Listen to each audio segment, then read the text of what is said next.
Shalom peuple de Dieu, huitième partie de notre conférence.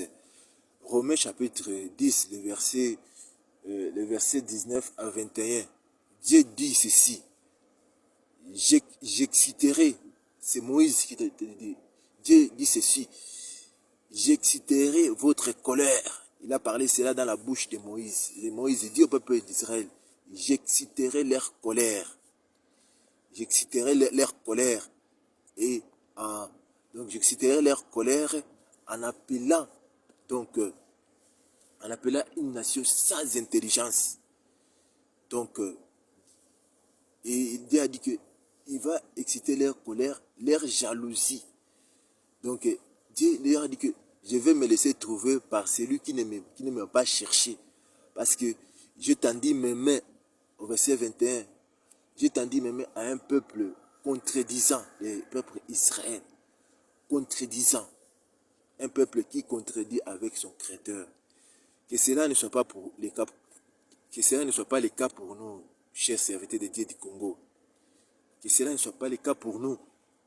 Je vous exhorte, nos aînés dans les ministères, je vous exhorte, aussi longtemps que nous n'allons pas accomplir la mission de Dieu, il n'y aura pas l'aurore dans le Congo.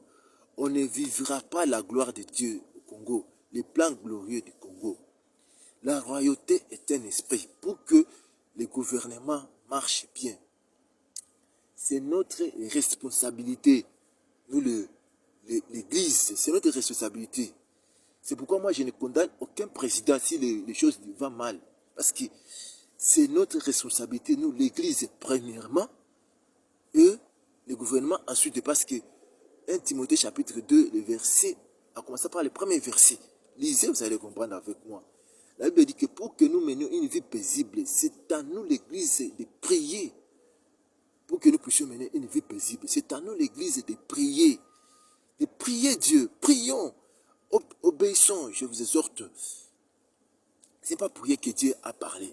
Voici les versets que je viens de donner pour appuyer mes paroles de la révélation de notre appel. Nous avons reçu grâce à la place d'Israël pour rendre le fruit que le Seigneur Jésus avait dit que une nation qui rendra les fruits.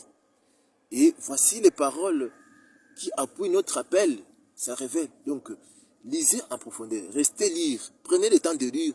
Parce que la Bible dit, ne méprisez pas la prophétie, mais examinez. Examinez, examinez. Que Dieu vous bénisse. Au prochain numéro, nous allons continuer avec notre conférence.